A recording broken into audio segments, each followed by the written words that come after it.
Silicon Valley Bank was the financial engine of Silicon Valley, backing startups, venture capital, and innovation. Yet in the span of 2 days, it collapsed, leaving founders scrambling and regulators rushing to contain the fallout. The question is not only what happened, it's why.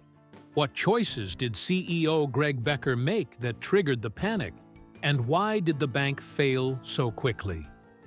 In the early days of March 2023, Silicon Valley Bank was not just a financial institution, it was the backbone of the American startup ecosystem. It was where venture-backed companies kept their operating funds, where founders felt understood, and where investors believed their money was safe. SVB was a symbol of the tech world's confidence, a bank built for innovation, growth, and risk-taking. But within 48 hours, that confidence evaporated. In a whirlwind of panic, SVB collapsed, marking the largest bank failure in the United States since 2008. The collapse did not happen because of a single bad day in the market. It happened because of a series of decisions, strategic, financial, and managerial, made at the highest levels of the bank, under the leadership of CEO Greg Becker. To understand the collapse, we must first understand what made SVB unique. Founded in 1983, Silicon Valley Bank grew alongside the tech industry. It built a niche serving startups, venture capital firms, and high-growth companies. Its business model was tailored to a world where rapid growth and constant fundraising were the norm.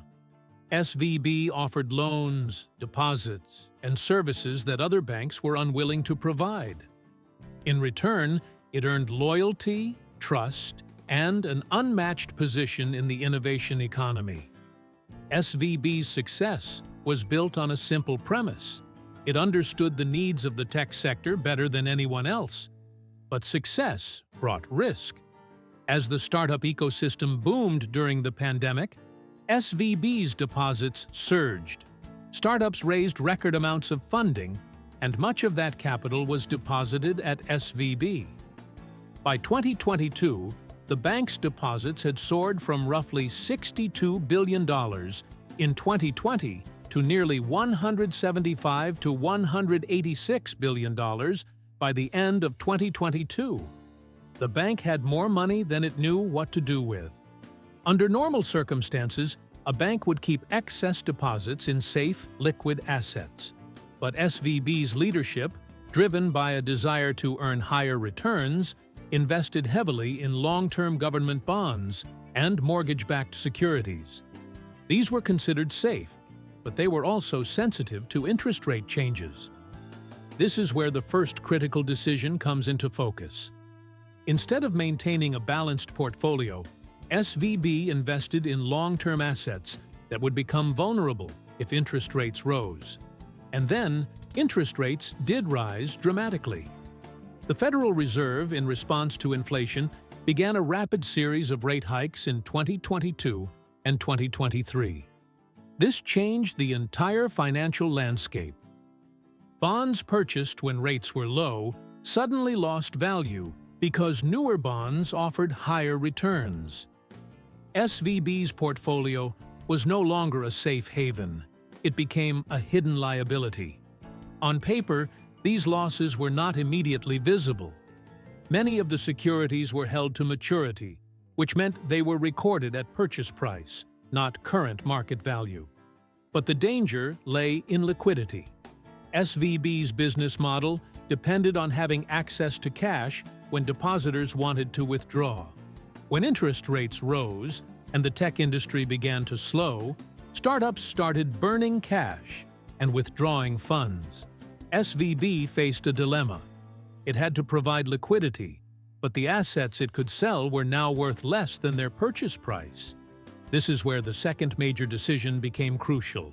In March 2023, SVB announced that it had sold approximately $21 billion in securities at a loss of $1.8 billion and was planning to raise capital to strengthen its balance sheet. This announcement was intended to reassure investors and regulators that the bank was taking responsible steps. but it had the opposite effect. In the modern financial world, confidence is everything. The announcement signaled weakness. It raised questions about the bank's stability and triggered fear among its depositors. The way the bank communicated this decision contributed to the panic.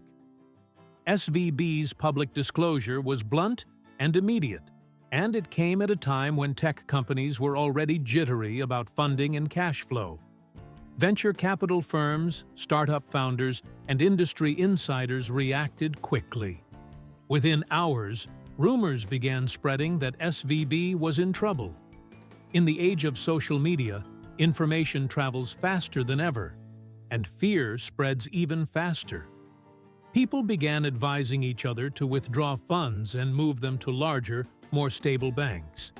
SVB's customer base was uniquely vulnerable to this kind of panic. Unlike typical banks, a large portion of SVB's deposits were held by startups and venture-backed firms.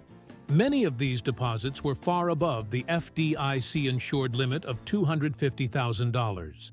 These customers were highly networked and financially sophisticated, meaning they could move money quickly when they sensed danger. When the capital raise announcement hit, the response was immediate. The bank run began in earnest on March 9, 2023. Within hours, deposits began leaving SVB at an astonishing rate. Investors and founders, fearing a collapse, started pulling their funds. By the end of the day, approximately $42 billion had been withdrawn, roughly a quarter of the bank's total deposits. The pace was staggering. This was not a gradual loss of confidence. It was a rapid exodus. By the next day, SVB's liquidity had been drained. The bank could not meet withdrawal demands. Regulators stepped in, and on March 10th, the California Department of Financial Protection and Innovation seized the bank and placed it into receivership under the Federal Deposit Insurance Corporation, FDIC. In just 48 hours, SVB went from a leading financial institution to a failed bank. While the market conditions were severe, the collapse was not inevitable. The crisis was amplified by choices made by the bank's leadership and by the culture of risk that had developed under Becker's tenure. The Federal Reserve had warned SVB of weaknesses in risk management.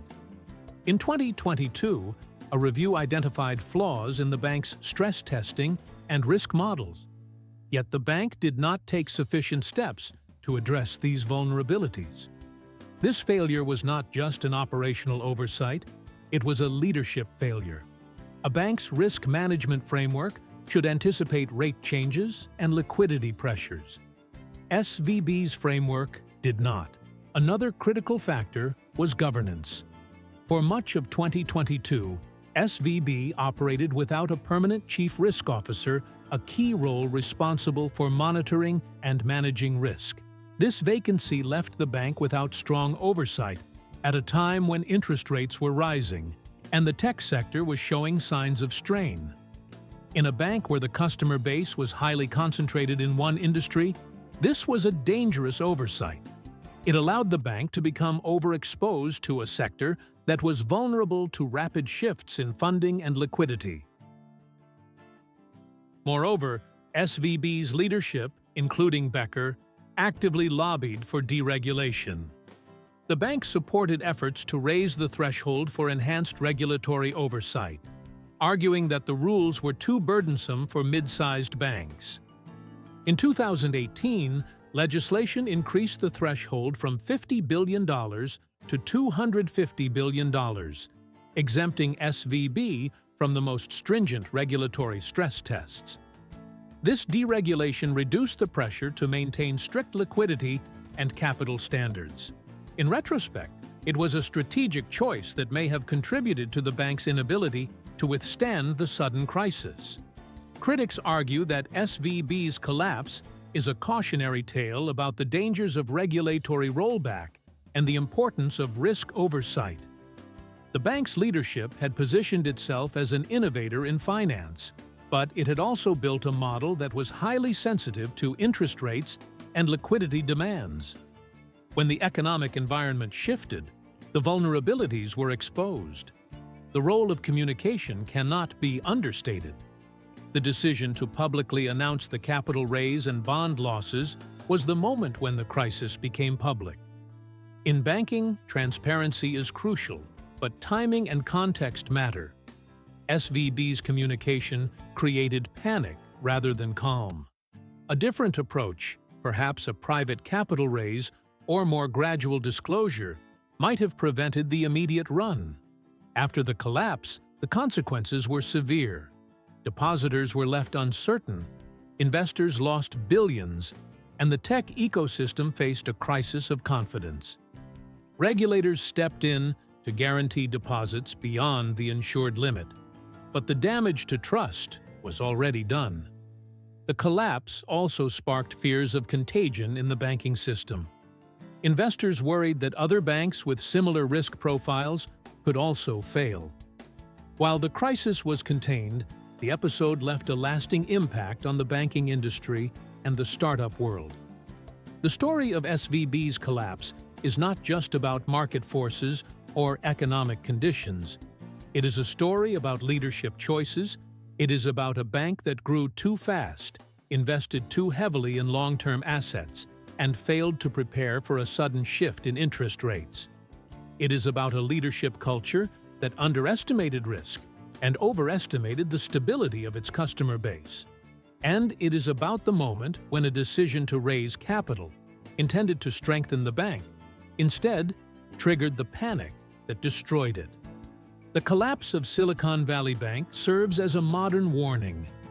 In a world where money moves at the speed of information, confidence is fragile. A single announcement can trigger a chain reaction that no bank can withstand. The story of SVB is a reminder that in finance, decisions made in boardrooms can ripple out into real-world consequences. And sometimes, those consequences unfold in less than 48 hours.